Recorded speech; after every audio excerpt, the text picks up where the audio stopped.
ओम नमो भगवते वासुदेवाय। आज की कहानी एक सत्य कहानी है। हमारे एक वैज्ञानिक भारत रत्न डॉक्टर वेंकटरमण ने अमेरिका के एक बहुत बड़े वैज्ञानिकों के सेमिनार में ये सिद्ध कर दिया था कि ईश्वर है, जबकि उसमें अधिकतर वैज्ञानिक इस बात को मानने के लिए तैयार नहीं थे। सुनिए, उस वैज्ञानिकों की गोष्ठी में भाग लेने के लिए भारत के महान वैज्ञानिक नोबेल पुरस्कार विजेता भारत रत्न डॉक्टर चंद्रशेखर वेंकटरमण भारत का प्रतिनिधित्व करने के लिए सरकार की तरफ से अमेरिका गए थे। वहाँ संसार भर के साइंसदां, बड़े बड़े वैज्ञानिक अपने अपने देशों से आए हुए थे। सेमिनार में ज़्यादातर सभी वैज्ञानिक एक ही बात पर जोर देते थे कि जो बात साइंस ने सत्य साबित नहीं की है वह झूठ है। जैसे भगवान का डर दिखाना, यह केवल एक कल्पना मात्र है।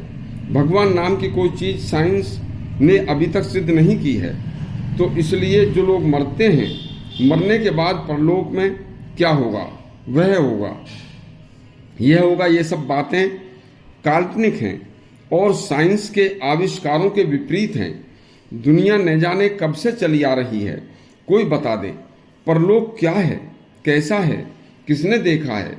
यह एक अंधविश्वास है, इसमें कोई सत्यता नहीं है।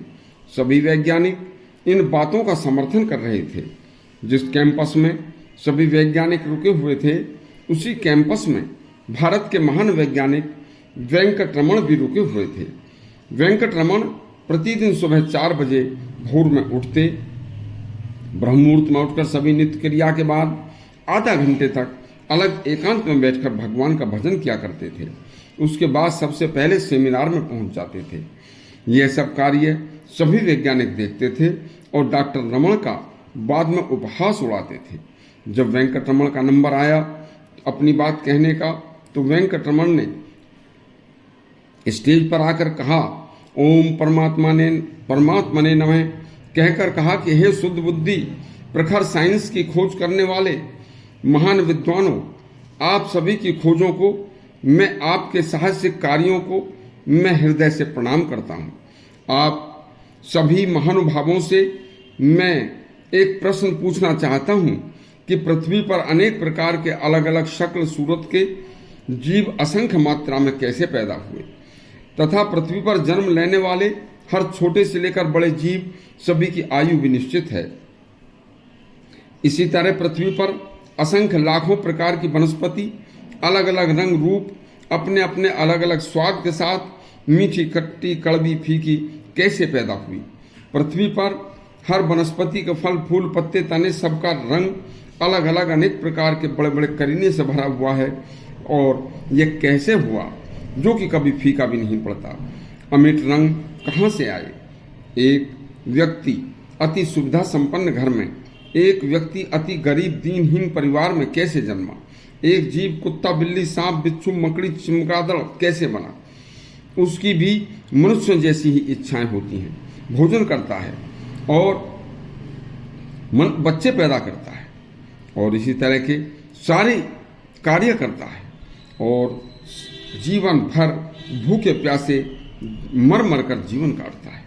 वह भी मनुष्य की तरह कोई क्यों नहीं बना। आप सभी महान वैज्ञानिकों से यह पूछना चाहता हूँ, क्या विज्ञान ने सत्य साबित कर दिया है कि वास्तव में ईश्वर नहीं है?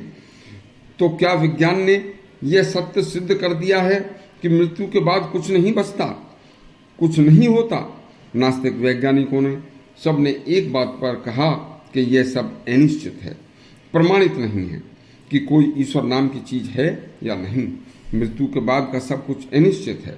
नोबेल पुरस्कार विजेता वेंकटरमण बोले, माना ईश्वर का, परलोक का, पुनर्जन्म का, मृत्यु का, बाद की गति का अस्तित्व, यह सब संभावना मात्र है, लेकिन यह सब मिथ्या भी नहीं कहा जा सकता।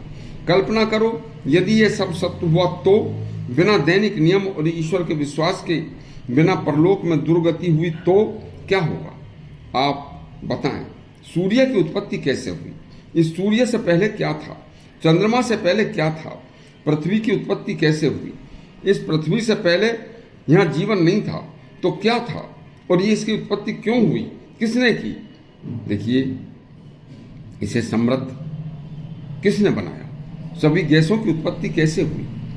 देखिए, आखिर डॉक्टर रमन ने यह सिद्ध करके दिखा दिया कि ईश्वर है, सब कुछ उसी की इच्छा से चल रहा है, उसकी इच्छा के बिना कुछ नहीं होता। यदि ऐसे थे हमारे डॉक्टर वैज्ञानिक रमन का, यदि आपको यह व्याख्यान अच्छा लगा हो तो हमारा चैनल सब्सक्राइब करें और घंटी दबाएं। धन्यवाद।